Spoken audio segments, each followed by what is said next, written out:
ইংরেজি নববর্ষের আগে ইংরেজদের অপমান, হাজার হাজার পিঁপড়ে কামড়ে আমাদের ফুলিয়ে দিয়েছে। আরে কি হয়েছেটা কি?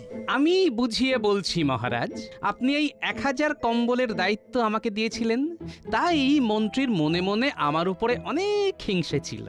সেই জন্যে মন্ত্রী বটা ঘটাকে সাথে নিয়ে ইংরেজদের সাথে ষড়যন্ত্র করে আর ভাবে যে ওই 1000 কম্বল তাদের কাছে বিক্রি করে দেবে। কি এত বড় ষড়যন্ত্র? গরিব মানুষদের শীত বস্ত্র কম্বল দান হবে, সেখানেও তোমার হিংসে? আয়, কে আছো? মন্ত্রীকে এক্ষুনি কম্বল ধোলাই দাও। কম্বল ধোলাই? সেটা আবার কি? কম্বল চাপা দিয়ে দুমদাম ধোলাই। একটা শুভ দিনে মার খাচ্ছি। সবাই বলো, শুভ ইংরেজি নববর্ষ।